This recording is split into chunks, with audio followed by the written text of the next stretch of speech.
الله أكبر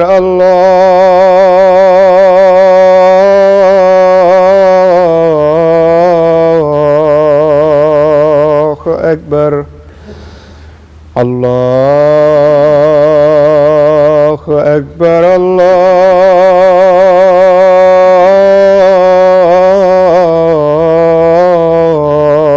الله أكبر أشهد أن لا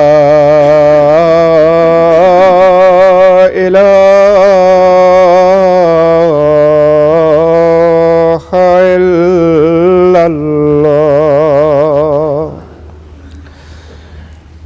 أشهد أن لا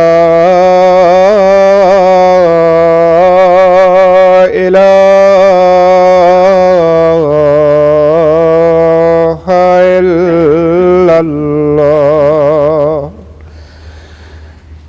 أشهد أن محمدًا رسول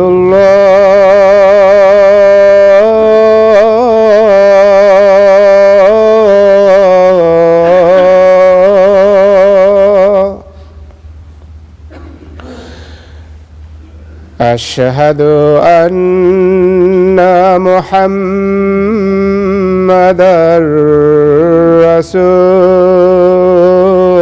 رسول الله حي على الصلاة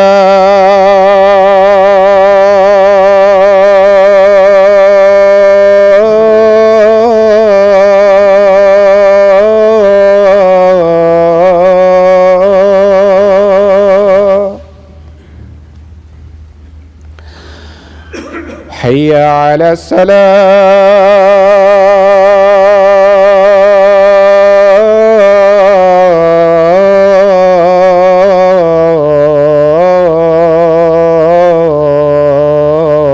الصلاة حي على الفلاح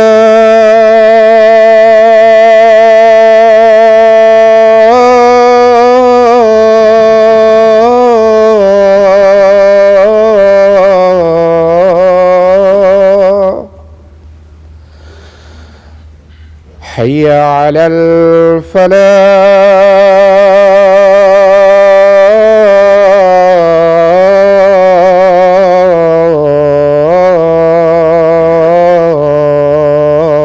الفلاح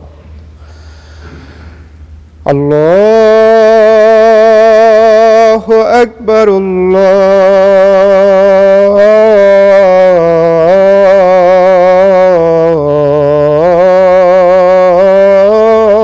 الله أكبر لا إله إلا الله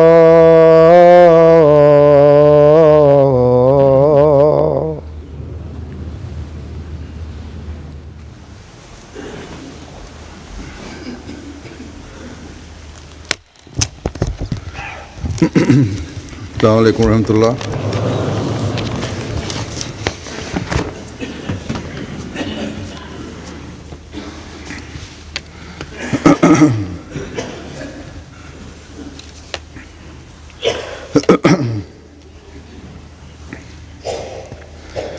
أشهد أن لا إله إلا الله وحده لا شريك له وأشهد أن محمدًا عبده ورسوله أما بعد فأعوذ بالله من الشيطان الرجيم بسم الله الرحمن الرحيم الحمد لله رب العالمين الرحمن الرحيم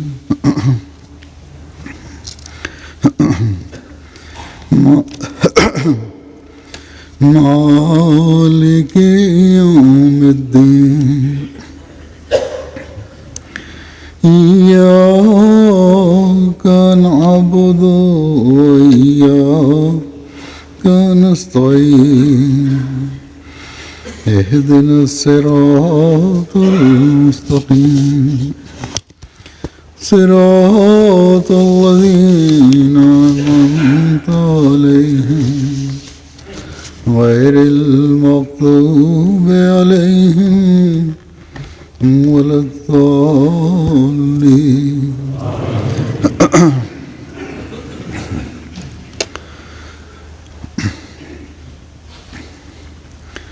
حضرت مسیح موعود علیہ الصلوۃ والسلام فرماتے ہیں کہ رسول اللہ صلی اللہ علیہ وسلم کے واقعات پیش آمدہ، یعنی جو واقعات و حالات آپ کو پیش آئے،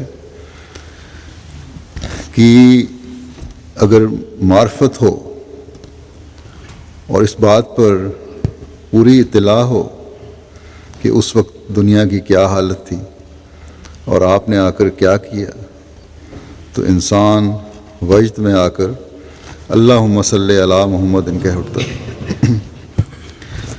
فرمایا میں سچ سچ کہتا ہوں، یہ خیال اور فرضی بات نہیں، یہ خیال اور فرضی بات نہیں ہے.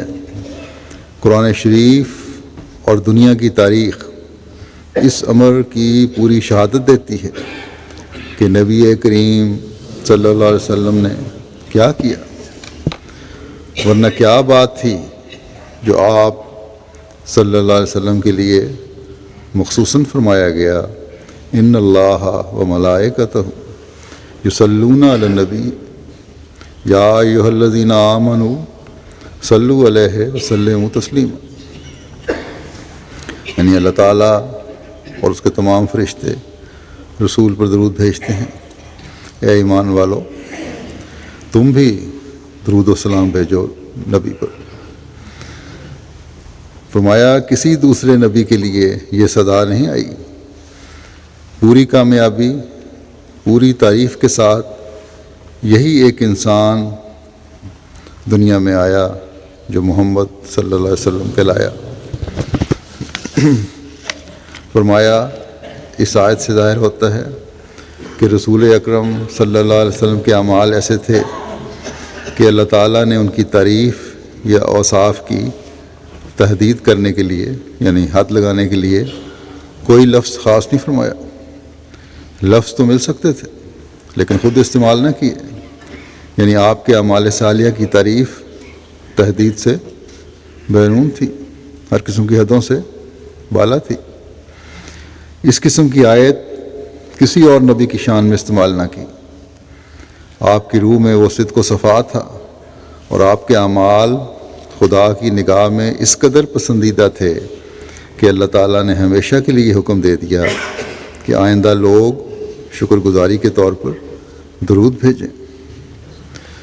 بس یہ مومن کا کام ہے کہ آپ صلی اللہ علیہ وسلم کی لائی ہوئی تعلیم کو جب پڑھے، آپ کے اسوہ حسنہ کو جب دیکھے، تو جہاں اس پر عمل کرنے اور اسے اپنانے کی کوشش کرے، وہاں آپ صلی اللہ علیہ وسلم پر درود و سلام بھیجے کہ اس محسن اعظم نے ہم پر کتنا عظیم احسان کیا ہے کہ زندگی کے ہر پہلو کو خدا تعالیٰ کی تعلیم کے مطابق عمل کر کے دکھا کر اور ہمیں اس کے مطابق عمل کرنے کا کہہ کر ہمیں خدا تعالیٰ سے ملنے کے راستوں کی رہنمائی کر دی.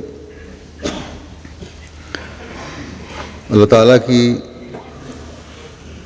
عبادت کے معیار حاصل کرنے کے راستے دکھا دیے. اللہ تعالیٰ کی مخلوق کا حق ادا کرنے کی ذمہ داری کا احساس مومنین میں پیدا کیا، جس سے ایک مومن خدا تعالیٰ کی رضا حاصل کر سکتا ہے. یہ سب باتیں تقاضا کرتی ہیں کہ آپ صلی اللہ علیہ وسلم پر درود و سلام بھیجتے ہوئے دنیا کو بھی اس تعلیم اور آپ کے اسوہ سے ہم آگاہ کریں. آپ کے حسن و احسان سے دنیا کو آگاہ کریں۔ جب بھی غیروں کے سامنے آپ کی سیرت کے پہلو آئے، وہ لوگ جو ذرا بھی دل میں انصاف کی رمق رکھتے تھے، وہ باوجود اختلافات کے آپ کی سیرت کے حسین پہلوؤں کی تعریف کیے بغیر نہیں رہ سکے۔ آج کل اسلام کے مخالفین آپ صلی اللہ علیہ وسلم پر یا آپ کی لائی ہوئی تعلیم پر اعتراض کرتے ہیں۔ یہ لوگ یا تو انصاف سے خالی دل لیے ہوئے ہیں یا آپ کی سیرت کے حسین پہلوؤں کو جانتے ہی نہیں، اور اس کے لیے کوشش بھی نہیں کرنا چاہتے۔ بس دنیا کو آپ کی سیرت سے آگاہی دینا بھی ہمارا کام ہے۔ اس کے لیے ہر قسم کا ذریعہ ہمیں استعمال کرنا چاہیے۔ اس کے بارے میں پہلے بھی میں کئی مرتبہ کہہ چکا ہوں۔ بعض لوگوں کی فطرت ایسی ہوتی ہے یا دنیا میں ڈوب کر ایسے بن جاتے ہیں کہ ان پر دنیا داروں کا اثر زیادہ ہوتا ہے۔ دنیا دار اگر کوئی بات کہہ دے تو ماننے کو تیار ہو جاتے ہیں، یا ان کو اپنے لوگوں کی باتوں کا اثر زیادہ ہوتا ہے، بجائے اس کے کہ ایک بات حضرت صلی اللہ علیہ وسلم کے بارے میں ایک مسلمان سے سنیں۔ اگر ان کے اپنے لوگ کہیں تو بعض دفعہ اس پہ غور کرنے کی کوشش کرتے ہیں۔ اس لیے ان کے اپنے لوگوں کے، مشہور لوگوں کے، کتابیں لکھنے والے ہیں، اسکالرز ہیں، رائٹرز ہیں، ان کے تاثرات حضرت صلی اللہ علیہ وسلم کی سیرت کے بارے میں ایسے لوگوں تک پہنچانے چاہیے۔ اس وقت میں ایسے ہی کچھ لوگوں کی تحریریں پیش کروں گا جنہوں نے حضرت صلی اللہ علیہ وسلم کی سیرت سے متاثر ہو کر، آپ کی شخصیت سے متاثر ہو کر آپ کے بارے میں لکھا۔ بعض ان میں سے مخالفین بھی تھے اور مخالفت میں بڑے ہوئے تھے، لیکن حقیقت لکھنے پر مجبور ہوئے۔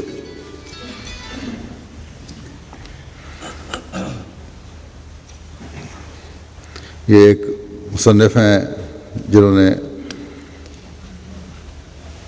انگریزی ترجمہ قرآن ٹو دی ریڈر کے ہیں، جارج سیل۔ انہوں نے خود بھی، یہ کوئی اتنے حق میں نہیں اسلام کے بارے میں، اور اسپین ہیمس کے جو وہ بھی اسلام کو کافی مخالف ہے، آن وسلم کے بارے میں بعض باتیں اس نے کہی ہیں، لیکن ان کے بارے میں یہ لکھنے پہ مجبور ہیں۔ اس کا حوالے سے یہ لکھ رہے ہیں اپنی کتاب میں، جو حضرت صلی اللہ علیہ وسلم کے بارے میں اس نے لکھا کہ اس کے بارے اسپین ہیمس کے بارے میں یہ لکھتا ہے کہ یہ تو نیک آدمی تھا، بہرحال نیک تو بہرحال نہیں تھا، لیکن کم از کم انصاف لکھنے پر مجبور تھا۔ وہ لکھتا ہے کہ محمد صلی اللہ علیہ وسلم کامل طور پر فطری قابلیتوں سے آراستہ تھے، شکل میں نہایت خوبصورت، فہیم اور دور رس عقل والے، پسندیدہ و خوش اتوار، غربا پرور، ہر ایک سے متواضع، دشمنوں کے مقابلے میں صاحب استقلال و شجاعت، سب سے بڑھ کر یہ کہ خدا تعالیٰ کے نام کے نہایت ادب و احترام کرنے والے تھے، جھوٹی قسم کھانے والوں، زانیوں، سفاکوں، جھوٹی تہمت لگانے والوں، فضول خرچی کرنے والوں، لالچیوں اور جھوٹی گواہی دینے والوں کے خلاف نہایت سخت تھے۔ بردباری، صدقہ و خیرات، رحم و کرم، شکر گزاری، والدین اور بزرگوں کی تعظیم کی نہایت تاکید کرنے والے اور خدا کی حمد و تعریف میں نہایت کثرت سے مشغول رہنے والے تھے۔ اور یہ سب کچھ لکھنے کے باوجود بھی وہ بعض جگہ جا کے آپ پر الزام تراشی بھی کرتا ہے۔ بہرحال پھر ایک مصنفہ ہیں اسٹینلے لین پول۔ وہ لکھتی ہیں کہ حضرت محمد صلی اللہ علیہ وسلم اپنے آبائی شہر مکے میں جب فاتحانہ داخل ہوئے اور اہل مکہ جو آپ کے جانی دشمن اور خون کے پیاسے تھے ان سب کو معاف کر دیا۔ یہ ایسی فتح تھی اور پاکیزہ فاتحانہ داخلہ تھا جس کی مثال ساری تاریخ انسانی میں نہیں ملتی۔ پھر آؤٹ لائن آف ہسٹری کی مصنفہ ہیں پروفیسر ایچ جی ویلز۔ یہ کہتے ہیں کہ پیغمبر اسلام کی صداقت کا یہی بڑا ثبوت ہے کہ جو آپ کو سب سے زیادہ جانتے تھے وہی آپ پر سب سے پہلے ایمان لائے۔ حضرت محمد صلی اللہ علیہ وسلم ہرگز جھوٹے مدعی نہ تھے۔ اس حقیقت سے انکار نہیں کیا جا سکتا کہ اسلام میں بڑی خوبیاں اور باعظمت صفات موجود ہیں۔ پیغمبر اسلام نے ایک ایسی سوسائٹی کی بنیاد رکھی جس میں ظلم اور سفاکی کا خاتمہ کیا گیا۔ پھر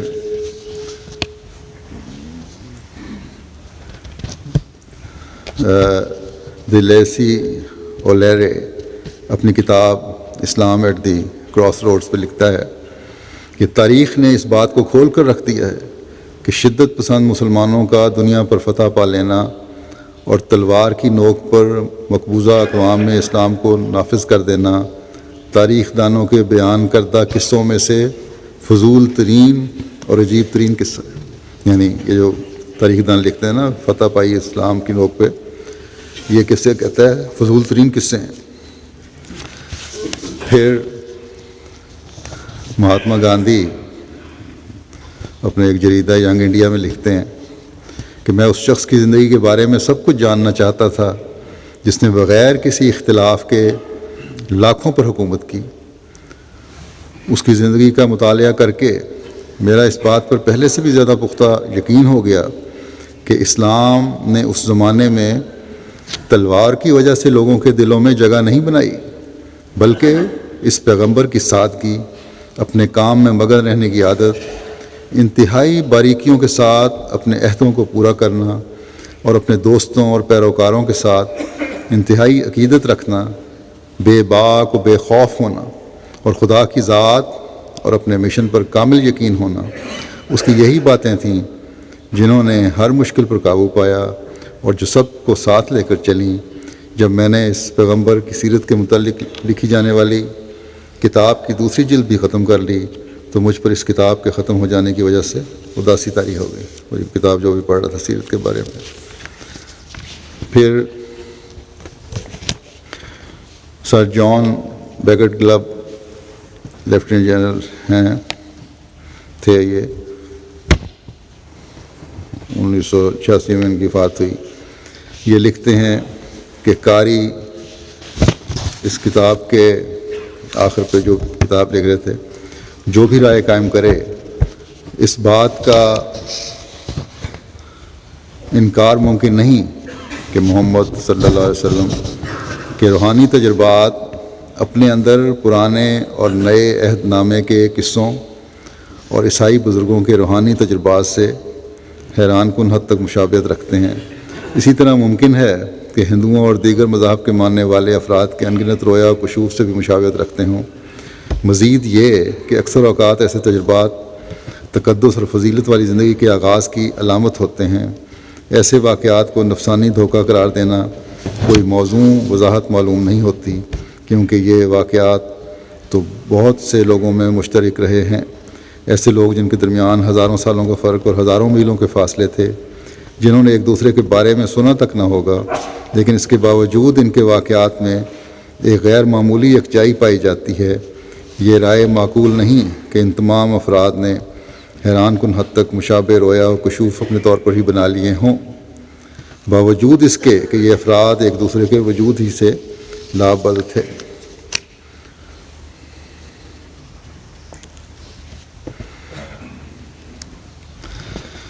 پھر لکھتے ہیں کہ اس فہرست سے معلوم ہوتا ہے ہجرت حبشہ کے بارے میں، جو ہجرت کی تھی جن لوگوں نے، ان کے بارے میں لکھا ہے، اس فہرست سے معلوم ہوتا ہے کہ اس میں تقریباً تمام وہ افراد شامل تھے جو کہ اسلام قبول کر چکے تھے، اور رسول اللہ صلی اللہ علیہ وسلم مکہ کے متشدد باسیوں کے درمیان یقیناً بہت کم پیروکاروں کے ساتھ رہ گئے تھے، یہ ایک ایسی حالت ہے جو ثابت کرتی ہے کہ آپ صلی اللہ علیہ وسلم اخلاقی جرت اور ایمان کی مضبوطی کے اعلیٰ معیار پر قائم تھے۔ پھر جان ولیم ڈریپر اپنی کتاب history of the intellectual development of Europe میں لکھتے ہیں کہ جسٹینین کی وفات کے 4 سال بعد 569 عیسوی میں مکے میں ایک ایسا شخص پیدا ہوا جس نے تمام شخصیات میں سب سے زیادہ بنی نوع انسان پر اپنا اثر چھوڑا، اور وہ شخص محمد ہے صلی اللہ علیہ وسلم، جسے بعض یورپین لوگ جھوٹا کہتے ہیں، لیکن محمد صلی اللہ علیہ وسلم کے اندر ایسی خوبیاں تھیں جن کی وجہ سے کئی قوموں کی قسمت کا فیصلہ ہوا۔ وہ ایک تبلیغ کرنے والے سپاہی تھے، ممبر پر فصاحت سے پر ہوتا یعنی جب تقریر فرماتے، میدان میں اترتے تو بہادر ہوتے۔ ان کا مذہب انتہائی صرف یہی تھا کہ خدا ایک ہے، مذہب کا خلاصہ ایک ہی تھا کہ خدا ایک ہے۔ اس سچائی کو بیان کرنے کے لیے انہوں نے نظریاتی بحثوں کو اختیار نہیں کیا، بلکہ اپنے پیروکاروں کو صفائی، نماز اور روزے جیسے امور کی تعلیم دیتے ہوئے ان کی معاشرتی حالتوں کو عملی رنگوں میں بہتر بنایا۔ اس شخص نے صدقہ اور خیرات کو باقی تمام کاموں پر فوقیت دی۔ پھر ایک مشہور مستشرق ہیں ولیم منٹگومری، اپنی کتاب محمد ایٹ مدینہ میں لکھتے ہیں کہ محمد صلی اللہ علیہ وسلم اور اسلام کی ابتدائی تاریخ پر جتنا غور کریں اتنا ہی آپ کی کامیابیوں کی وسعت کو دیکھ کر انسان دنگ رہ جاتا ہے۔ اس وقت کے حالات نے آپ کو ایک ایسا موقع فراہم کیا جو بہت کم لوگوں کو ملتا ہے، گویا آپ اس زمانے کے لیے موزوں ترین انسان تھے۔ اگر آپ کے پاس دور اندیشی، حکومت کرنے کی انتظامی صلاحیتیں، توکل علی اللہ اور اس بات پر یقین کہ اللہ تعالیٰ نے آپ کو بھیجا ہے نہ ہوتا تو انسانی تاریخ میں ایک اہم باب رقم ہونے سے رہ جاتا۔ مجھے امید ہے کہ آپ صلی اللہ علیہ وسلم کی سیرت کے متعلق یہ کتاب ایک عظیم الشان ابن آدم کو سمجھنے اور اس کی قدر کرنے میں مدد کرے گی۔ یہ سوانح نویس جو ہے اس کی شہادت ہے جو مثبت رویہ نہیں رکھتا حضرت صلی اللہ علیہ وسلم کے بارے میں۔ پھر مشہور عیسائی مورخ ریورنڈ باسورتھ اسمتھ یہ لکھتا ہے کہ مذہب اور حکومت کے رہنما اور گورنر کی حیثیت سے پوپ اور کیسر کی 2 شخصیتیں حضرت محمد صلی اللہ علیہ وسلم کے ایک وجود میں جمع تھیں۔ آپ پوپ تھے مگر پوپ کی طرح ظاہر داریوں سے پاک، آپ کیسر تھے مگر کیسر کے جاہ و حشمت سے بے نیاز۔ اگر دنیا میں کسی شخص کو یہ کہنے کا حق حاصل ہے کہ اس نے باقاعدہ فوج کے بغیر، محلے شاہی کے بغیر اور لگان کی وصولی کے بغیر صرف خدا کے نام پر دنیا میں امن و انتظام قائم رکھا تو وہ صرف حضرت محمد صلی اللہ علیہ وسلم ہیں۔ آپ کو اس ساز و سامان کے بغیر ہی سب طاقتیں حاصل تھیں۔ پھر یہی اپنی کتاب محمد اینڈ محمدزم میں لکھتے ہیں باسورتھ اسمتھ صاحب کہ آپ کے مشن یعنی نبوت اور رسالت کو سب سے پہلے قبول کرنے والے وہ لوگ تھے جو آپ صلی اللہ علیہ وسلم کو اچھی طرح جانتے تھے، مثلا آپ کی زوجہ، آپ کا غلام، آپ کا چچا زاد بھائی اور آپ کا پرانا دوست، جس کے بارے میں حضرت محمد صلی اللہ علیہ وسلم نے کہا تھا کہ اسلام کے داخل ہونے والوں میں سے وہ واحد انسان تھا جس نے کبھی اپنی پیٹھ نہیں موڑی تھی اور نہ ہی وہ کبھی پریشان ہوا تھا۔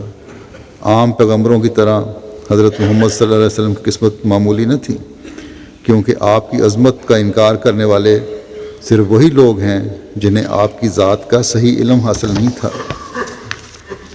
پھر بوسور تھی. اب آگے لکھتے ہیں کہ وہ رسوم و رواج جن سے محمد صلی اللہ علیہ وسلم نے منع فرمایا، نہ صرف آپ نے ان کی ممانعت فرمائی بلکہ ان کا مکمل طور پر قلع کما کر دیا.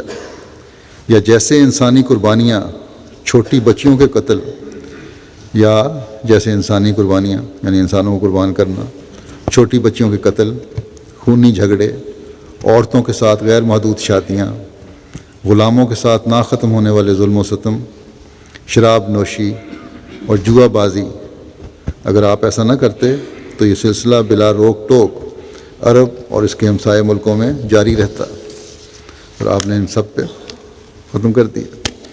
پھر یہی آگے لکھتا ہے کہ حضرت محمد صلی اللہ علیہ وسلم نے اپنے مقصد کی سچائی اور نیکی میں عمیق ترین ایمان رکھ کر جو کچھ کیا تھا، کوئی دوسرا شخص اس میں گہرے یقین کے بغیر کچھ بھی نہیں کر سکتا. یہ گہرا ایمان اور یقین جو تھا وہ آپ کو تھا اپنے مقصد کے بارے میں، اپنے دعوے کے بارے میں، اپنا خدا تعالیٰ کی طرف سے ہونے کے بارے میں. تبھی انقلاب آیا. کہتا ہے کہ آپ کی زندگی کا ہر واقعہ آپ کو ایک ایسا حقیقت پسند اور پرجوش انسان ثابت کرتا ہے جو اپنے مسلمہ عقائد اور نظریات تک آہستہ آہستہ تکالیف برداشت کرتے ہوئے پہنچنے کی کوشش کرتا ہے. پھر آگے لکھتے ہیں کہ یہ کہنا کہ عرب کو انقلاب کی ضرورت تھی، بالفاظ دیگر یہ کہنا کہ نئے پیغمبر کے ظہور کا وقت آ گیا تھا. اگر ایسا ہی تھا تو پھر حضرت محمد ہی وہ پیغمبر کیوں نہ ہوں.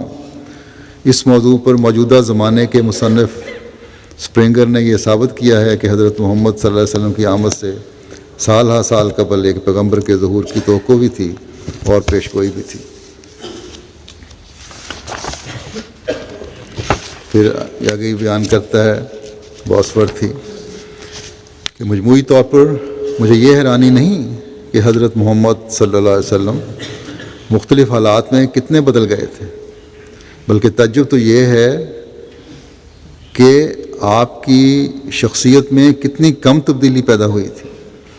صحرائی گلہ بانی کے ایام میں، یعنی جب بھیڑیں چراتے تھے، شامی تاجر کے طور پر، غار حرا کی خلوت گزینی کے ایام میں، اقلیتی جماعت کے مسلح کی حیثیت سے جب مکے میں تھے، مدینہ میں جلاوطنی کے ایام میں، ایک مسلمہ فاتح کی حیثیت سے، ایرانی بادشاہوں اور یونانی ہرکلوں کے ہم مرتبہ ہونے کی حالت میں، ہم آپ کی شخصیت میں ایک غیر متزلزل استقلال کا مشاہدہ کر سکتے ہیں. مجھے نہیں لگتا، کہتا ہے مجھے نہیں لگتا کہ اگر کسی اور آدمی کے خارجی حالات اس قدر زیادہ بدل جاتے تو کبھی اس کی ذات میں اس قدر کم تبدیلی رونما ہوتی. حضرت محمد صلی اللہ علیہ وسلم کے خارجی حالات تو تبدیل ہوتے رہے، مگر ان تمام حالتوں میں مجھے ان کی ذات کا جوہر ایک جیسا ہی دکھائی دیتا ہے. پھر واشنگٹن ارونگ اپنی کتاب لائف آف محمد میں لکھتا ہے کہ آپ کی جنگی فتوحات نے آپ صلی اللہ علیہ وسلم کے اندر نہ تو تکبر پیدا کیا، نہ کوئی غرور، اور نہ کسی قسم کی مصنوعی شان و شوکت پیدا کی. اگر ان فتوحات میں ذاتی اغراض ہوتی تو یہ ضرور ایسا کرتی. اپنی طاقت کے جوبن پر بھی اپنی عادات اور حلیہ میں وہی سادگی برقرار رکھی جو کہ آپ کے اندر مشکل ترین حالات میں تھی. یہاں تک کہ اپنی شاہانہ زندگی میں بھی اگر کوئی آپ کے کمرے میں داخل ہوتے وقت غیر ضروری تعظیم کا اظہار کرتا تو آپ اسے ناپسند فرماتے.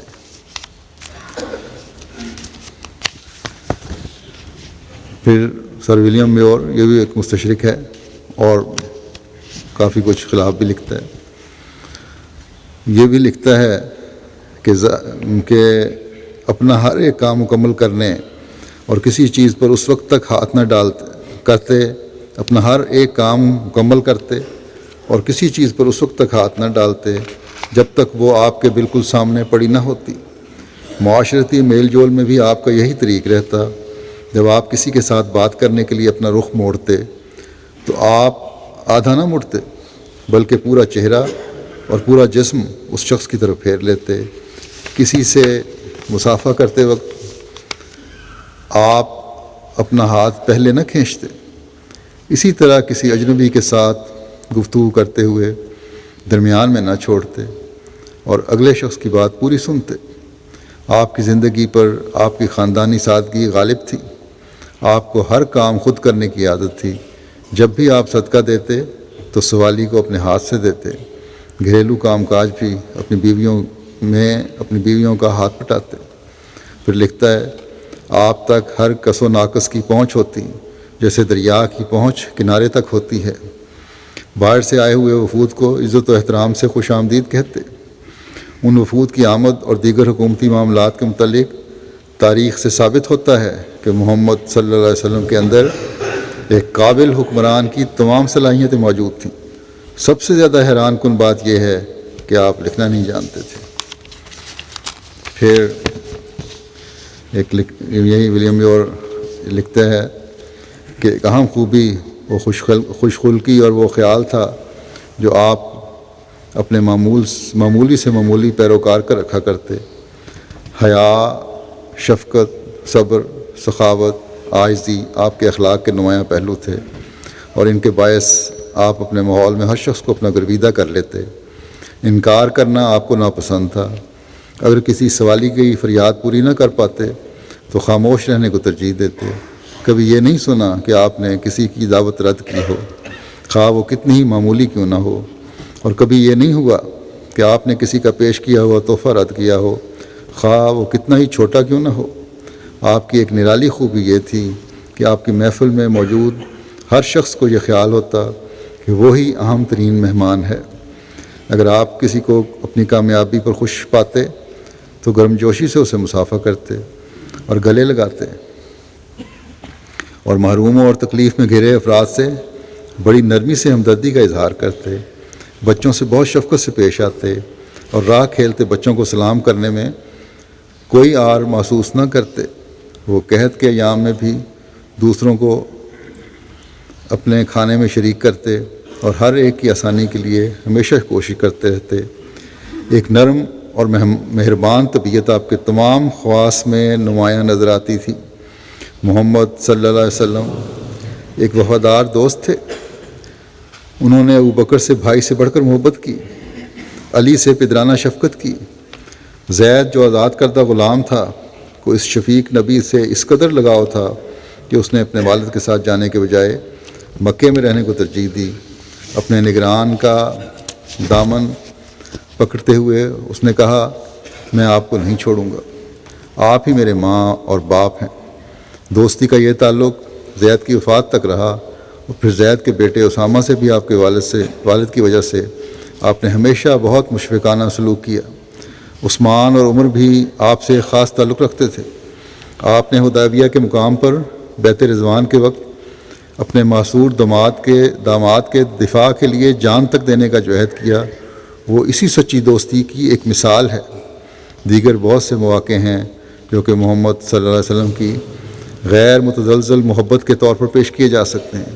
کسی بھی موقع پر یہ محبت بے محل نہ تھی، بلکہ ہر واقعہ اسی گرم جوشی یہ محبت کا آئینہ دار ہے۔ پھر لکھتا ہے کہ اپنی طاقت کے عروج پر بھی آپ منصف اور معتدل رہے۔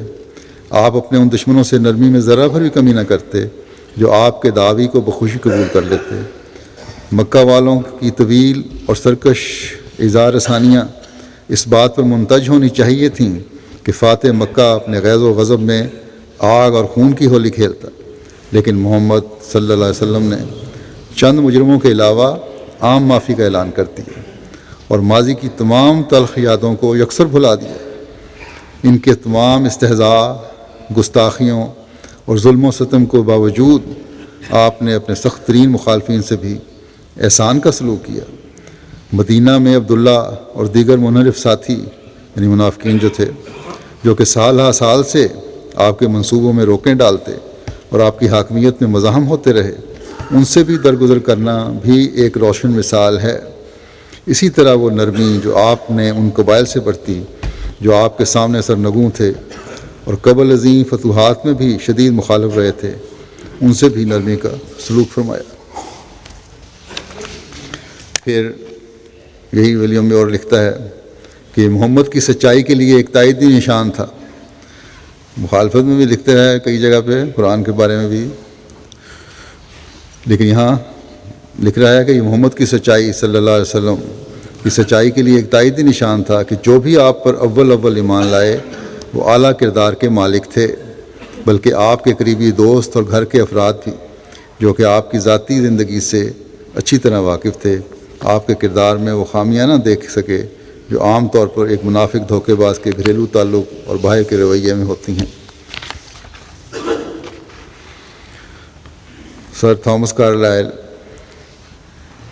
حضور صلی اللہ علیہ وسلم کے امی ہونے کے متعلق لکھتے ہیں کہ ایک اور بات ہمیں ہرگز بھولنی نہیں چاہیے کہ اسے کسی مدرسے کی تعلیم میسر نہ تھی۔ اس چیز کو جسے ہم اسکول لرننگ کہتے ہیں ایسا کچھ بھی نہیں تھا۔ لکھنے کا فن تو عرب میں بالکل نیا تھا۔ یہ رائے بالکل سچی معلوم ہوتی ہے کہ محمد صلی اللہ علیہ وسلم کبھی خود نہ لکھ سکے۔ ان کی تمام تر تعلیم صحرا کی بود و باش اور اس کے تجربات کے گرد گھومتی ہے۔ اس لامحدود کائنات، اپنے تاریک علاقے اور اپنی انہی مادی آنکھوں اور خیالات سے وہ کیا کچھ حاصل کر سکتے تھے۔ مزید حیرت ہوتی ہے جب دیکھا جائے کہ کتابیں بھی میسر نہ تھیں۔ عرب کے تاریک بیابان میں سنی سنائی باتوں اپنی ذاتی مشاہدات کے علاوہ وہ کچھ بھی علم نہ رکھتے تھے۔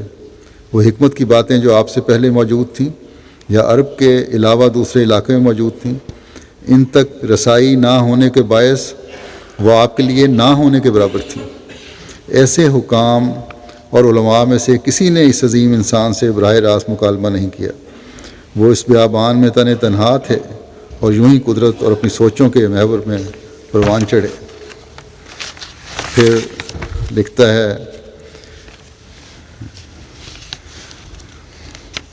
آپ کی شادی کے بارے میں اور آپ کے گھریلو تعلقات کے، کہ وہ کیسے ختیجہ کا ساتھی بنا، کیسے ایک امیر بیوہ کے کاروباری امور کا محتم بنا اور سفر کر کے شام کے میلوں میں شرکت کی۔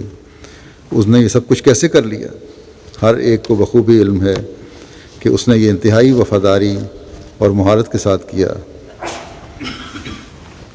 ختیجہ رضی اللہ تعالیٰ عنہ کے دل میں ان کا احترام اور ان کے لیے شکر کے جذبات کیوں کر پیدا ہوئے؟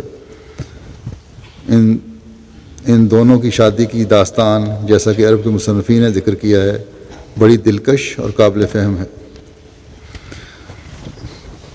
محمد صلی اللہ علیہ وسلم کی عمر 25 سال تھی اور ختیجہ کی عمر 40 سال تھی۔ پھر لکھتا ہے کہ معلوم ہوتا ہے کہ آپ نے اس محسنہ کے ساتھ انتہائی پیار بھری، پرسکون اور بھرپور زندگی بسر کی۔ وہ ختیجہ سے حقیقی پیار کرتے تھے اور صرف اسی کے تھے۔ اس کو جھوٹا نبی کہنے میں یہ حقیقت روک ہے کہ آپ نے زندگی کا یہ دور اس انداز سے گزارا کہ اس پر کوئی اعتراض نہیں کر سکتا۔ یہ دور انتہائی سادہ اور پرسکون تھا، یہاں تک کہ آپ کی جوانی کے دن گزر گئے۔ پھر تھامس کارلائل لکھتے ہیں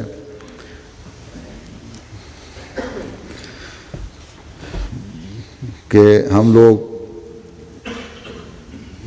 لوگوں یعنی عیسائیوں میں جو یہ بات مشہور ہے کہ محمد صلی اللہ علیہ وسلم ایک پرفن اور فطرتی شخص اور جھوٹے دعوے دار نبوت تھے، اور ان کا مذہب دیوانگی اور خام خیالی کا ایک تودہ ہے۔ اب یہ سب باتیں لوگوں کے نزدیک غلط ٹھہرتی جاتی ہیں۔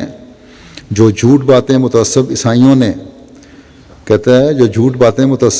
نے اس انسان یعنی حضرت صلی اللہ علیہ وسلم کی نسبت بنائی تھیں، اب وہ الزام قطعاً ہماری روح سیاہی کا باعث، اور جو باتیں اس انسان یعنی حضرت صلی اللہ علیہ وسلم نے اپنی زبان سے نکالی تھیں 1200 برس سے 18 کروڑ آدمیوں کے لیے وہ منزلہ ہدایت کے قائم ہے۔ جب یہ پرانا 19ویں صدی میں تھا، اس وقت کی باتیں قائم ہیں۔ اس وقت جتنے آدمی محمد صلی اللہ علیہ وسلم کے کلام پر اعتقاد رکھتے ہیں، اس سے بڑھ کر اور کسی کے کلام پر اس زمانے کے لوگ یقین نہیں رکھتے۔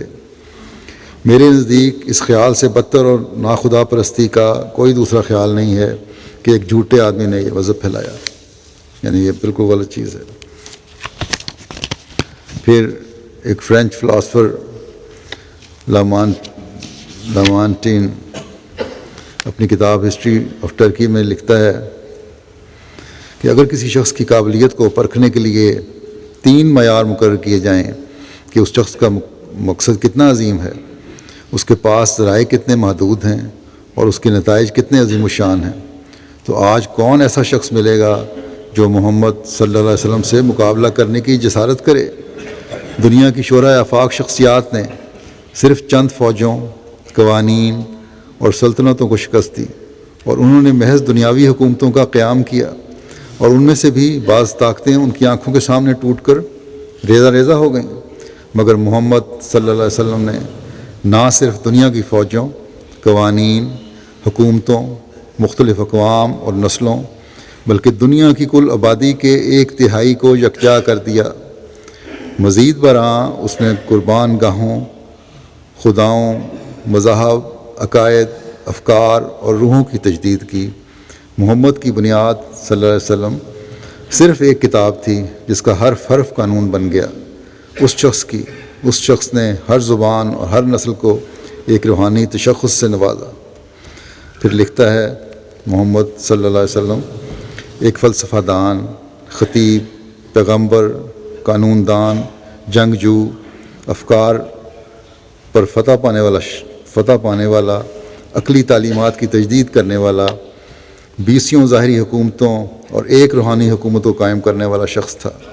انسانی عظمت کو پرکھنے کا کوئی بھی معیار مقرر کر لیں، کیا محمد صلی اللہ علیہ وسلم سے بڑھ کر کبھی کوئی عظیم شخص پیدا ہوا؟ پھر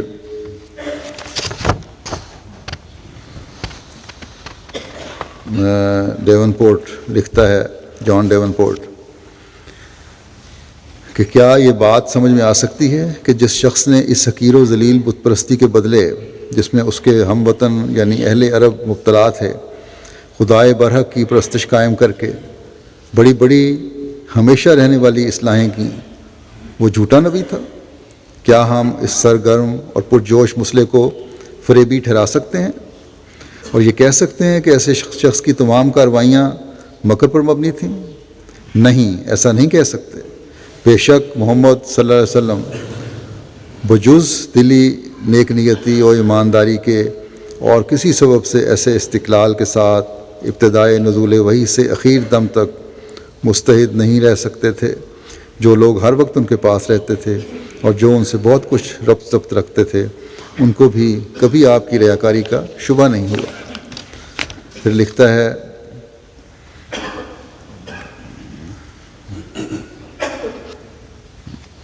کہ یہ بات یقینی طور پر کامل سچائی کے ساتھ کہی جا سکتی ہے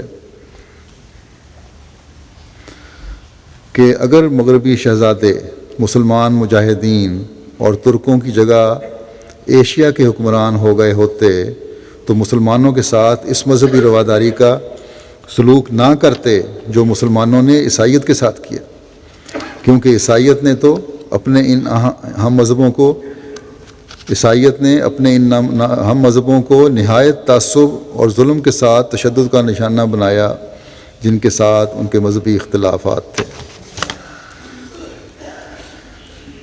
پھر یہی جان ڈیون پورٹ لکھتے ہیں کہ اس میں کچھ شبہ نہیں کہ تمام منصفوں اور فاتحوں میں ایک بھی ایسا نہیں جس کی سوانح حیات محمد صلی اللہ علیہ وسلم کی سوانح حیات سے زیادہ مفصل اور سچی ہو۔ پھر مائیکل ایچ ہارٹ اپنی کتاب a ranking of the most influential person in history میں لکھتے ہیں کہ دنیا پر اثر انداز ہونے والے لوگوں میں محمد صلی اللہ علیہ وسلم کا نام پہلے نمبر کے لیے منتخب کرنا بعض پڑھنے والوں کو شاید حیرت زدہ کرے اور بعض اس پر سوال کر بھی اٹھائیں گے، لیکن تاریخ میں وہ واحد شخص تھا جو کہ مذہبی اور دنیاوی ہر دو سطح پر انتہائی کامیاب تھا۔ سوال پیدا ہوتا ہے کہ کوئی اس بات کا کیسے اندازہ کرے کہ انسانی تاریخ پر محمد صلی اللہ علیہ وسلم کس طرح اثر انداز ہوئے۔ دیگر مذاہب کی طرح اسلام نے بھی اپنے پیروکاروں کی زندگیوں پر ایک گہرا اثر چھوڑا ہے۔ یہی وجہ ہے کہ دنیا میں پائے جانے والے عظیم مذاہب کے بانیوں کو اس کتاب میں اہم مقام دیا گیا ہے۔ ایک لکھتا ہے کہ ایک اندازے کے مطابق دنیا میں عیسائیوں کی تعداد مسلمانوں کی تعداد سے 2 گنا ہے، جب اس نے لکھا تھا اس وقت کی بات ہے۔ اس لحاظ سے محمد کو صلی اللہ علیہ وسلم کو عیسیٰ سے پہلے رکھنا شاید آپ کو عجیب لگے، لیکن میرے اس فیصلے کے پیچھے 2 بڑی وجوہات ہیں۔ پہلی وجہ یہ کہ عیسائیت کے فروغ میں عیسیٰ علیہ السلام کے کردار کی نسبت محمد صلی اللہ علیہ وسلم کا اسلام کے فروغ میں کہیں زیادہ اہم کردار تھا، گو کہ عیسیٰ علیہ السلام ہی عیسائیت کے روحانی اور اخلاقی ضابطۂ حیات، یعنی وہ عیسائی ضوابط جس کی یہودیت سے اختلاف ہے کہ موجب ہوئے، مگر عیسائیت کو فروغ دینے کے حوالے سے سینٹ پال نے بنیادی کردار ادا کیا۔ عیسائیت کو موجودہ شکل دینے والا اور نئے عہد نامے کے ایک بڑے حصے کو لکھنے والا سینٹ پال ہی تھا۔ پھر لکھتا ہے کہ جبکہ مذہب اسلام اور اس میں موجود تمام اخلاقی و مذہبی اصولوں کے ذمہ دار محمد صلی اللہ علیہ وسلم تھے، اور محمد صلی اللہ علیہ وسلم نے اس نئے مذہب کو خود شکل دی اور اسلامی تعلیمات کے نفاذ میں بنیادی کردار ادا کیا۔ علاوہ ازیں مسلمانوں کے مقدس صحیفے یعنی قرآن، جو کہ محمد صلی اللہ علیہ وسلم کی بصیرت پر مشتمل ایک کتاب تھی، کو بھی لکھنے والا محمد تھا۔ یعنی بہرحال یہ مخالف ہے، اس لیے تو اس نے لکھنا ہے۔ کہتا ہے کہ جس کے بارے میں وہ یعنی حضرت صلی اللہ علیہ وسلم کہتے ہیں کہ وہ اللہ تعالیٰ کی طرف سے ان پر وحی کیا گیا، قرآن کے ایک بڑے حصے کو محمد صلی اللہ علیہ وسلم کی زندگی میں ہی نقل کر کے محفوظ کر لیا گیا تھا، اور آپ کی وفات کے کچھ عرصے بعد ہی اس کو مجموعے کی شکل میں محفوظ کر لیا گیا۔ اس لیے قرآن محمد صلی اللہ علیہ وسلم کی تعلیمات اور تصورات کی حقیقی عکاسی کرتا ہے، اور ایک مکتبہ فکر کے مطابق وہ آپ کے ہی الفاظ ہیں، جبکہ عیسیٰ علیہ السلام کی تعلیمات کا اس طرح سے کوئی مجموعہ نہیں ہے۔ مسلمانوں کے نزدیک قرآن کی وہی اہمیت ہے جو عیسائیوں کے نزدیک بائبل کی ہے۔ اس لیے قرآن کے ذریعے محمد صلی اللہ علیہ وسلم لوگوں پر بھرپور طریق سے اثر انداز ہوئے۔ اغلب گمان یہی ہے کہ محمد صلی اللہ علیہ وسلم کا اسلام پر زیادہ اثر ہے بنسبت اس اثر کے جو عیسیٰ علیہ السلام اور سینٹ پال نے مجموعی طور پر عیسائیت پر ڈالا۔ خالصتاً مذہبی نقطہ نظر سے اگر دیکھا جائے تو محمد صلی اللہ علیہ وسلم بھی انسانی تاریخ پر اتنا ہی اثر انداز ہوئے جتنا کہ عیسیٰ علیہ السلام۔ بہرحال اس کی اپنی رائے ہے، لیکن بہرحال یہ تسلیم کرتا ہے کہ آن وسلم کا نمبر 1 ہے۔ اور پھر اس نے آگے یہ بھی لکھا ہے کہ آن صلی اللہ علیہ وسلم جہاں مذہبی سربراہ تھے وہاں دنیاوی حکومت کے سربراہ بھی تھے، لیکن حضرت عیسیٰ علیہ السلام کو یہ مقام نہیں ملا۔ بس ہر معاملے میں آپ کا اسوہ آپ کی ذات کو مزید روشن کرتے اور چمکا کر پیش کرتا ہے۔ پھر کیرن آرمسٹرانگ تحریر کرتی ہیں یہ بایوگرافی آف دا پروفٹ میں کہ محمد صلی اللہ علیہ وسلم کو بنیادی توحید پر مبنی روحانیت کے قیام کے لیے عملاً صفر سے کام کا آغاز کرنا پڑا۔ جب آپ نے اپنے مشن کا آغاز کیا تو ناممکن تھا کہ کوئی آپ کو اپنے مشن پر کام کرنے کا موقع فراہم کرتا۔ عرب قوم توحید کے لیے بالکل تیار نہ تھی۔ وہ لوگ ابھی اس اعلیٰ معیار کے نظریے یعنی توحید کے قابل نہ ہوئے تھے۔ در حقیقت اس متشدد اور خوفناک معاشرے میں اس نظریے کو متعارف کروانا انتہائی خطرناک ہو سکتا تھا، اور محمد صلی اللہ علیہ وسلم یقیناً بہت ہی خوش قسمت ہوتے اگر اس معاشرے میں اپنی زندگی کو بچا پاتے۔ در حقیقت محمد صلی اللہ علیہ وسلم کی جان اکثر خطرے میں گری رہتی، اور ان کا بچ جانا قریب قریب ایک معجزہ تھا، پر محمد ہی کامیاب ہوئے صلی اللہ علیہ وسلم۔ اپنی زندگی کے اختتام تک محمد نے صلی اللہ علیہ وسلم نے قبائلی تشدد کی پرانی روایت کا قلعہ کما کر دیا، اور عرب معاشرے کے لیے لادینیت کوئی مسئلہ نہ رہا۔ اب عرب قوم اپنی تاریخ کے ایک نئے دور میں داخل ہونے کے لیے تیار تھی۔ پھر کیرن آرمسٹرانگ ہی لکھتی ہیں کہ آخر یہ مغرب ہی تھا نہ کہ اسلام، اپنے عیسائیت کے بارے میں لکھ رہی ہیں، مغرب کے بارے میں، آخر یہ مغرب ہی تھا نہ کہ اسلام جس نے مذہبی ممارسات پر پابندی لگائی۔ صلیبی جنگوں کے وقت تو یوں معلوم ہوتا ہے کہ یورپ دوسروں کے نظریات کو دبانے کی آرزو میں جنونی ہو چکا تھا، اور جس جوش سے اس نے اپنے مخالفین کو سزائیں دی ہیں، مذہب کی تاریخ میں اس کی مثال نہیں ملتی۔ اختلاف رائے کرنے والوں پر مظالم، پروٹیسٹنٹس پر کیتھولکس کے مظالم، اور اسی طرح کیتھولکس پر پروٹیسٹنٹس کے مظالم کی بنیاد ان پیچیدہ مذہبی عقائد پر تھی جن کی اجازت یہودیت اور اسلام نے ذاتی معاملات میں اختیاری طور پر دی ہے۔ عیسائی ملحدانہ عقائد کا یہودیت اور اسلام سے کوئی تعلق نہیں، جن کے مطابق الوہیت کے بارے میں انسانی تصورات کو ناقابل قبول حد تک لے جاتا ہے، بلکہ اسے مشرکانہ بنا دیتا ہے۔ پھر اینی بیسنٹ اپنی کتاب the life and teachings of Muhammad صلی اللہ علیہ وسلم میں لکھتی ہے کہ ایک ایسے شخص کے لیے جس نے عرب کے عظیم نبی کی زندگی اور اس کے کردار کا مطالعہ کیا ہو، اور جو جانتا ہو کہ اس نبی نے کیا تعلیم دی اور کس طرح اس نے اپنی زندگی گزاری، اس کے لیے ناممکن ہے کہ وہ خدا کے انبیاء میں سے اس عظیم نبی کی تعظیم نہ کرے۔ میں جو باتیں کہہ رہی ہوں اس کے متعلق بہت لوگوں کو شاید پہلے سے علم ہوگا، لیکن میں جب بھی ان باتوں کو پڑھتی ہوں تو مجھے اس عربی استاد کی تعظیم کے لیے ایک نیا احساس پیدا ہوتا ہے اور اس کی تعریف کا ایک نیا رنگ نظر آتا ہے۔ پھر روتھ کرینسٹن ورلڈ فیتھ میں لکھتے ہیں کہ محمد عربی صلی اللہ علیہ وسلم نے کبھی بھی جنگ یا خون ریزی کا آغاز نہیں کیا۔ ہر جنگ جو انہوں نے لڑی مدافعانہ تھی، وہ اگر لڑے تو اپنی بقا کو برقرار رکھنے کے لیے، اور ایسے اسلحے اور طریق سے لڑے جو اس زمانے کا رواج تھا۔ یہ بات یقین سے کہی جا سکتی ہے کہ 14 کروڑ، یعنی یہ 1949 میں کتاب چھپی تھی، کہتی ہے کہ 14 کروڑ عیسائیوں میں سے جنہوں نے حال ہی میں 1,20,000 سے زائد انسانوں کو ایک بم سے ہلاک کر دیا ہو، کوئی ایک قوم بھی ایسی نہیں جو ایک ایسے لیڈر پر شک کی نظر ڈال سکے جس نے اپنی تمام جنگوں کے بدترین حالات میں بھی صرف 500 یا 600 افراد کو تحت کیا ہو۔ عرب کے نبی کے ہاتھوں 7ویں صدی کے تاریکی کے دور میں جب لوگ ایک دوسرے کے خون کے پیاسے ہو رہے ہوں، ہونے والی ان ہلاکتوں کا آج کی روشن 20ویں صدی کی ہلاکتوں سے مقابلہ کرنا ایک حماقت کے سوا کچھ نہیں۔ اس بیان کی تو حاجت ہی نہیں جو قتل، انکویزیشن اور صلیبی جنگوں کے زمانے میں ہوئے، جب عیسائی جنگجوؤں نے اس بات کو ریکارڈ کیا کہ وہ ان بے دینوں کی کٹی پھٹی لاشوں کے درمیان ٹخنے خون میں پھر رہے تھے۔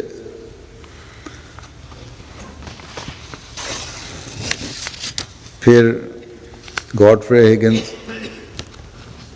لکھتے ہیں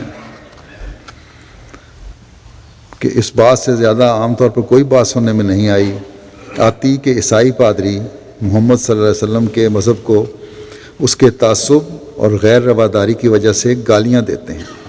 عجیب یقین دہانی اور منافقت ہے۔ یہ کون تھا جس نے اسپین سے ان مسلمانوں کو جو عیسائی ہو چکے تھے بھگایا تھا، کیونکہ وہ سچے عیسائی نہ تھے؟ اور کون تھا جس نے میکسیکو اور پیرو میں لاکھوں لوگوں کو تحت کر دیا تھا اور ان کو غلام بنا لیا تھا، کیونکہ وہ عیسائی نہ تھے؟ اور کیا ہی عمدہ اور مختلف نمونہ تھا جو مسلمانوں نے یونان میں دکھایا۔ صدیوں تک عیسائیوں کو ان کے مذہب، ان کے پادریوں، لاٹ پادریوں اور راہبوں اور ان کے گرجا گھروں کو اپنی جاگیر پر پرامن طور سے رہنے دیا۔ بس یہ مقابلہ یہ کر رہا ہے عیسائیوں اور مسلمانوں کا۔ پھر یہی آگے لکھتا ہے گاڈفرے کہ خلفائے اسلام کی تمام تر تاریخ میں انکوزیشن جیسی بدنام چیز سے نصف سے کم بھی بدنام چیز ہمیں نہیں ملتی۔ کوئی ایک واقعہ بھی کسی کو مذہبی اختلاف کی بنا پر جلا دینے یا کسی کو محض اس وجہ سے موت کی سزا دینے کا نہیں ہوا کہ وہ مذہب اور اسلام کو قبول کیوں نہیں کرتا۔ یہ اثر تھا اس تعلیم کا جو حضرت صلی اللہ علیہ وسلم نے دی تھی مسلمانوں کو۔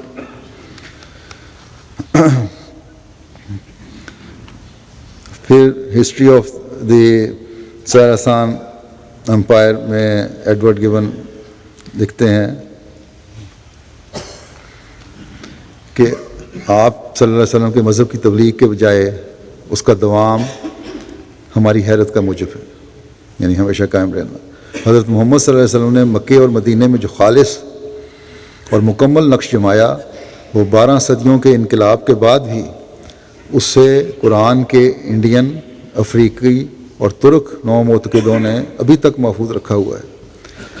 مریدان محمد صلی اللہ علیہ وسلم اپنے مذہب اور عقیدت کو ایک انسان کے تصور سے باندھنے کی آزمائش اور وسوسے کے مقابل پر ڈٹے رہے۔ اسلام کا سادہ اور ناقابل تبدیل اقرار یہ ہے کہ میں ایک خدا اور خدا کے رسول محمد صلی اللہ علیہ وسلم پر ایمان لاتا ہوں، یعنی لا الہ الا اللہ محمد رسول اللہ۔ یہ ہے خدا کی ذہنی تصویر بگڑ کر مسلمانوں میں کوئی قابل دید بت نہیں بنی، یعنی یہ تصویر تھی خدا تعالیٰ کی، مسلمانوں کو میں بت نہیں بنی۔ پیغمبر اسلام کے اعزازات نے انسانی صفت کے معیار کی حدود سے تجاوز نہیں کیا، اور ان کے زندہ فرمودات نے ان کے پیروکاروں کے شکر اور جذبہ احسان کو عقل اور مذہب کی حدود کے اندر رکھا ہوا ہے، یعنی یہ تھی، اور اس کے مقابلے میں عیسائیوں نے بندے خدا بنا لیا، یہ وہ کہنا چاہتا ہے۔ اللہ کرے کہ دنیا اس عظیم ترین انسان کے مقام کو سمجھتے ہوئے بجائے لا تعلق رہنے یا مخالفت اور استضاء کرنے کے آپ کے دامن میں پناہ لینے کی کوشش کرے، تاکہ اللہ تعالیٰ کے عذاب سے بچ سکے۔ دنیا کے نجات دہندہ صرف اور صرف آپ صلی اللہ علیہ وسلم، اور ہر حقیقت پسند، منصف اور سچے غیر مسلم کا بھی یہی بیان ہوگا، جیسا کہ میں نے آپ کو بہت سارے اقتباس پڑھ کے سنائے، اور بے شمار اور بھی ہیں۔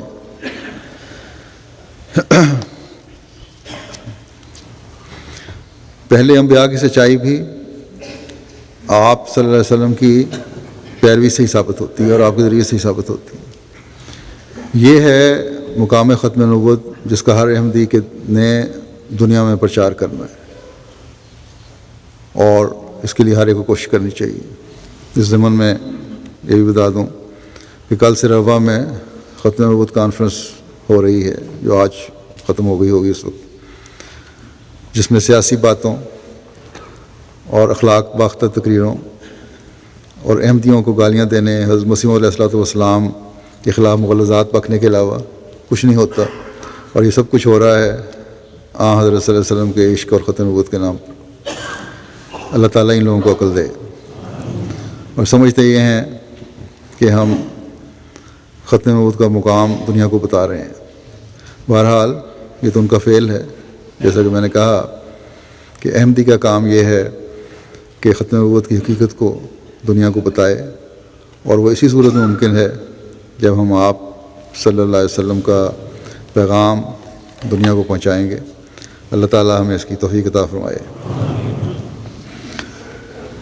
2 ہفتے پہلے کے خطبے میں، 21 ستمبر کے خطبے میں نے وکلاء کو بھی کے بارے میں بھی ذکر کیا تھا کہ دنیا کے مسلمان وکلاء اکٹھے ہوں، لیکن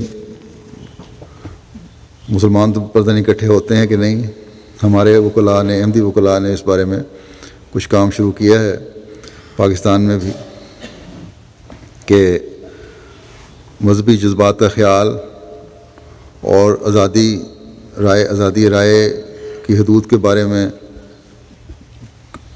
کیا کیا جا سکتا ہے، کس حد تک ان کو محدود کیا جا سکتا ہے۔ تو بہرحال کچھ باتیں اکٹھی کی ہیں، کچھ پوائنٹس بنائے ہیں۔ مختلف ملکوں کے جو فیصلے ہیں اس بارے میں عدالتوں کے، اور جو ان کے قانون ہیں، اسی طرح بین الاقوامی قانون ہے، اس کو بھی سامنے رکھ کر کچھ سوال اٹھائے ہیں۔ وہ یہاں بھی بھجوائے تھے جو میں نے مختلف ملکوں میں وکلاء کو، احمدی وکلاء کو بھجوائے ہیں، کیونکہ پاکستان میں احمدی وکیل ہمارے جنہوں نے پہلے یہ توجہ دلائی تھی، انہوں نے بتایا کہ وہاں مسلمان وکلاء کے ساتھ بیٹھے ہوئے تھے، تو ان سب وکلاء نے پاکستان میں یہ کہا انہیں کہ اگر یہ کام کو کر سکتا ہے منظم طور پر تو جماعت احمدیہ کر سکتی ہے، اس لیے تم لوگ اس سوال کو دنیا میں اٹھاؤ۔ تو بہرحال یہ میں نے بھجوایا ہے دنیا کے مختلف احمدی وکلاء کو کہ اس پر غور کریں اور بتائیں کہ اس میں کیا کچھ ہو سکتا ہے. اس بارے میں ان کو چاہیے کہ جلد تر غور کریں اور جو بھی رائے بنے وہ مجھے بھجوائیں تاکہ پھر آپس میں دنیا کے مختلف وکلاء کا جو رائے آئیں ان کا آپس میں ایکسچینج بھی ہو, پھر جو رائے قائم ہو اس کے مطابق اگر کوئی عملی کارروائی کرنی ہو تو کی جا سکے. اسی طرح اللہ تعالیٰ ان سب احمدی وکلاء کو توفیق عطا فرمائے کہ یہ کام جلد کر سکیں. اسی طرح احمدی سیاستدانوں کو جو مختلف ممالک میں ہیں یا سیاستدانوں کے جو قریب ہیں ان کو بھی اس معاملے کو آستہ رنگ میں اس فورم پر کسی نہ کسی فورم پر رکھنا چاہیے کہ آزادی رائے کی کوئی حدود مقرر ہونی چاہیے, ورنہ دنیا کو پہلے سے بھی زیادہ فساد میں مبتلا ہو جائے گی.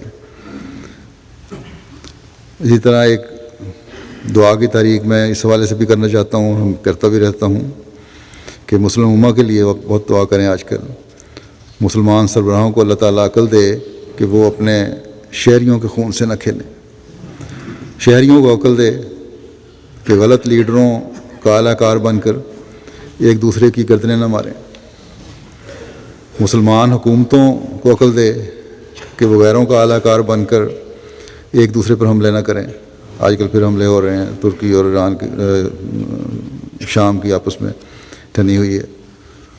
مسلمان کو مسلمان سے لڑانا اور خود ہر قسم کا فائدہ اٹھانا, یہی مسلمانوں کے خلاف جو طاقتیں ہیں ان کا کام ہے, اور وہ اس پر آج کل عمل کرنے کی کوشش کر رہی ہیں. یہ ایجنڈا انہوں نے سب سے پہلے رکھا ہوا ہے. اس چیز کو مسلمان نہیں سمجھ رہے. اللہ تعالیٰ مسلم امہ کو اپنی حفاظت میں رکھے اور ان لوگوں کو عقل دے کہ یہ اس حقیقت کو سمجھیں اور اپنی ذمہ داریوں کو نبھانے والے ہوں. جمعہ کی نماز کے بعد میں کچھ جنازے غائب بھی پڑھاؤں گا. ان میں سے پہلا جنازہ تو مکرم خواجہ ظہور احمد صاحب ابن خواجہ منظور احمد صاحب سرگودا کا ہے. یہ کوٹ مومن کے رہنے والے تھے اور حاجی امیر الدین صاحب کے پردادا کے زمانے میں آپ کے ہاں احمدیت آئی خاندان میں. انہیں کل رات شہید کر دیا گیا. انا للہ و انا الیہ راجعون.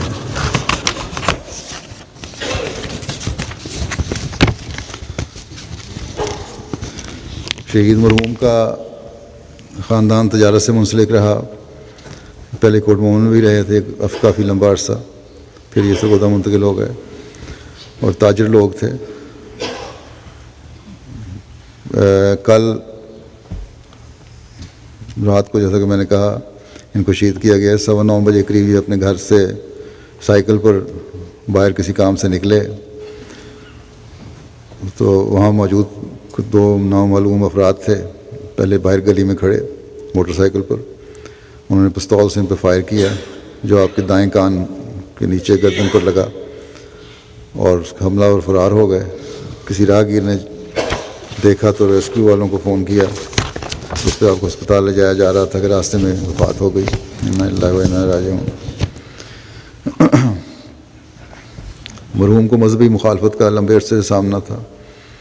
اپریل میں اس سال ارد گرد کے مخالف دکانداروں نے ان کے مالک دکان سے کرائے پہ دکان لی ہوئی تھی. اس کو کہا کہ اس کی دکان خالی کرواؤ, لیکن مالک نے انکار کر دیا. پھر مختلف طریقوں سے ان کو تنگ کیا جاتا رہا. ان کی دکان کے تالے میں کبھی ایلفی ڈال دیتے تھے, سیل کر دیتے تھے, جلوس نکالتے تھے, توڑ پھوڑ ہوتی تھی. بہرحال جو کوششیں ہو سکتی تھیں تنگ کرنے کی کرتے رہے, لیکن یہ بھی استقامت سے ڈٹے رہے اور اپنے کاروبار کو جاری رکھا.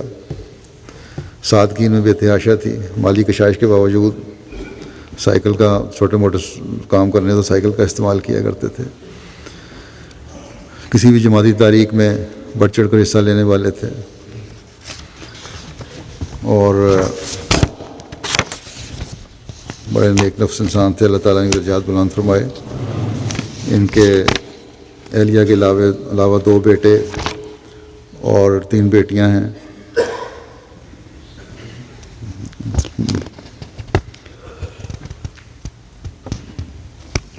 اللہ تعالیٰ ان سب کو صبر اور حوصلہ عطا فرمائے۔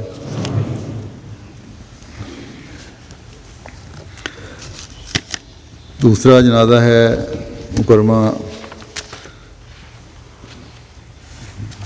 صاحبزادی امت السمی صاحبہ، جو ڈاکٹر میر محمد اسماعیل صاحب کی بیٹی تھیں، اور مکرم صاحبزادہ مرزا رفیع احمد صاحب کی بیگم۔ یہ 3 اکتوبر کو صبح 10 بجے ربع میں وفات پا گئی ہیں، انا للہ و انا الیہ راجعون۔ آپ 1937 میں پیدا ہوئیں اور ابتدائی تعلیم قادیان سے حاصل کی، پھر پاکستان سے آ کے میٹرک کیا۔ 1900 یا شاید میرا خیال ہے یہیں آ کے میٹرک کیا ہے، پارٹیوں سے پہلے تو نہیں کیا ہوگا۔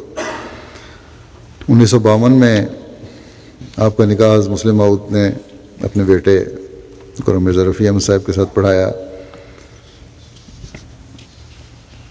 اور دسمبر 1953 میں ان کا رخصتانہ عمل میں آیا۔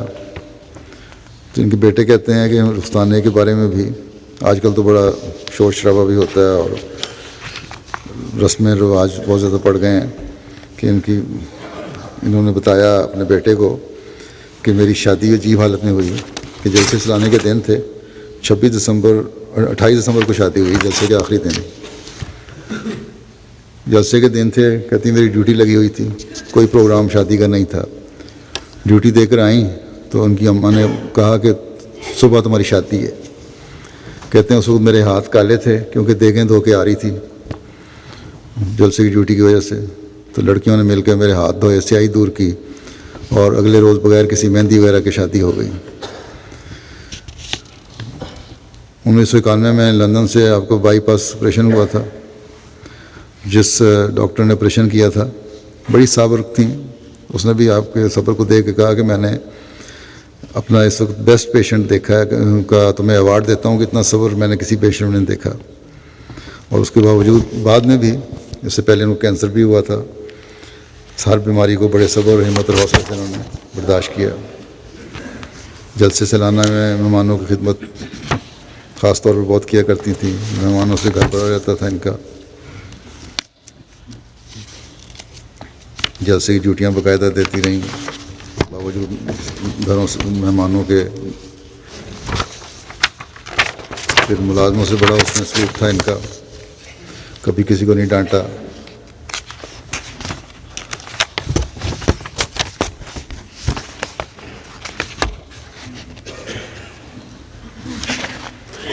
ان کے بچے کہتے ہیں صدقہ خیرات میں بھی ہمیں پتہ نہیں لگتا تھا، بڑی خاموشی سے دیا کرتی تھیں۔ چھوٹے سائز کا قرآن شریف تھا جو روزانہ اس کو پڑھتی رہتی تھیں جب موقع ملتا تھا، اور 40 سال سے کہتے ہیں بچے کہ ہم نے ان کے ہاتھ میں دیکھا قرآن شریف۔ خلافت کے ساتھ بھی بڑا وفاق اور اخلاص کا تعلق تھا، اور بچوں کو یہ نصیحت کی کہ اسی میں خیر و برکت ہے، اس کو جاری رکھنا۔ اللہ تعالیٰ درجات بلند فرمائے اور ان کے بچوں کو، ان کے نیکیوں کو جاری رکھنے کی توفیق عطا فرمائے۔ تیسرا جنازہ ہے مکرم چودھری خالد احمد صاحب کا، جو چودھری محمد شریف صاحب ساہیوال کے بیٹے تھے۔ 20 ستمبر 2012 کو جرمنی میں ایک حادثے کے نتیجے میں چند دن کومے میں رہ کے 1 اکتوبر کو 79 سال کی عمر میں ان کی وفات ہو گئی۔ انا للہ و انا الیہ راجعون۔ 13 اکتوبر 1933 کو تلونڈی عنایت خان تحصیل پسرور ضلع سیالکوٹ میں پیدا ہوئے۔ آپ کے والد چودھری محمد شریف صاحب حضرت مسیح علیہ السلام کے صحابی تھے۔ آپ کے والد قریباً 40 سال جماعت احمدیہ ساہیوال اور ضلع ساہیوال کے امیر جماعت بھی رہے۔ ان کے دادا حضرت نواب محمد دین صاحب تھے، جنہوں نے ربا کی زمین کے حصول کے لیے کافی خدمات سر انجام دیں۔ آپ چودھری شاہ نواز صاحب اور کے داماد تھے، اور یہاں یو کے میں بھی مجیدہ شاہ نواز صاحبہ کو بہت لوگ جانتے ہیں۔ آج کل حلقہ ڈیفنس کراچی کے نائب صدر تھے، 10 سال سے نائب صدر تھے۔ مرکزی قضاء بورڈ ربا کے بھی ممبر رہے ہیں۔ اسی طرح فضل عمر فاؤنڈیشن کے ڈائریکٹر بھی تھے۔ قضاء بورڈ میں بھی میں بھی قضاء میں کام رہا ہوں قاضی کچھ عرصہ، اس وقت میرے ساتھ بھی یہ کام کرتے رہے ہیں۔ اللہ کے فضل سے بڑے صاحب الرائے تھے۔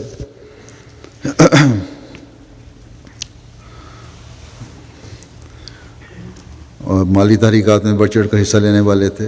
خلافت کے ساتھ بڑا اخلاص و وفا کا تعلق تھا. جلسے پہ یہاں ہمیشہ آتے تھے. باوجود متمول ہونے کے سادہ مزاج اور ملنسار اور غریب پر انسان تھے. بلکہ ان کے بارے میں کسی نے مجھے بتایا ذاتی طور پہ بڑا عرصہ ہو گیا کہ اپنے ان کا بنگالی ملازم تھا, اس کو انہوں نے کہیں ذرا تھوڑا سا سخت کہہ دیا یا اونچی آواز میں بولے. تو شام کو جب گھر آئے تو ان کی بیوی نے کہا بنگالی نوکر ہمارا بڑا افسردہ تھا کہ آپ صاحب نے مجھے ڈانٹا ہے. تو بیوی کہنے لگے تو میں نے تو ایسی بات نہیں کی تھی, لیکن پھر میں ابھی اس سے معافی مانگ لیتا ہوں. تو اتنی سادگی تھی ان میں. سندھ میں زمینوں پہ ہندوؤں کا بڑا ان کا خیال رکھتے تھے, غیر قوموں کا. ان کی وفات کا سن کے سب نے کہا ہے کہ ہم ربع و تسفین کے لیے بھی جائیں گے.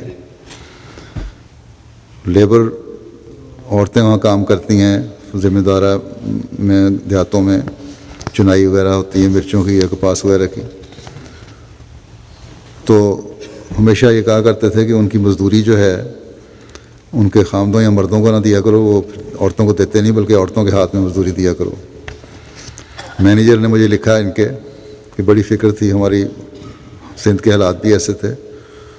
جب تک ہم کسی کام کے لیے گئے اور گھر نہ پہنچ جائیں بار بار فکر سے پوچھتے رہتے تھے فون کر کے. بڑا خیال تھا ان کا, ان کو اپنے عملے کا. نہایت عاجز اور نفیس انسان تھے.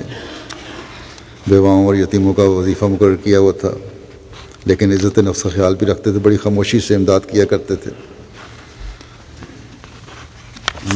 اپنوں غیروں ہر ایک کے ساتھ نیک سلوک تھا. ان کے اہلیہ اور 2 بیٹے اور 1 بیٹی ہیں. اللہ تعالیٰ مرحوم کے درجات بلند فرمائے اور ان کے لوائقین کو بھی, بچوں کو بھی ان کی نیکیوں کو جاری رکھنے کی توفیق عطا فرمائے. جیسا کہ میں نے کہا نماز کے بعد انشاءاللہ سارے جنازے ادا کیے جائیں گے.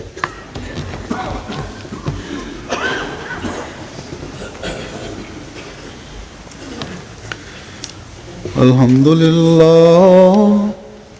للہ نحمده ونستعینه ونستغفره ونؤمن به ونتوکل علیہ ونعوذ باللہ من شرور انفسنا ومن سیئات اعمالنا من يهده الله فلا مضل له ومن يضلل فلا هادي له ونشهد أن لا إله إلا الله ونشهد أن محمدا عبده ورسوله.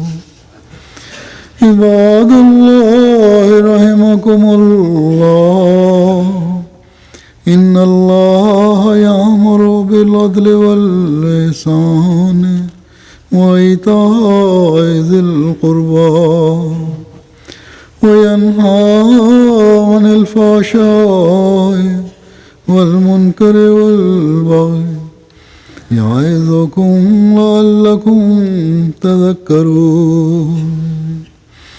اذكروا الله يذكركم وادعوه يستجب لكم ولذكر الله أكبر.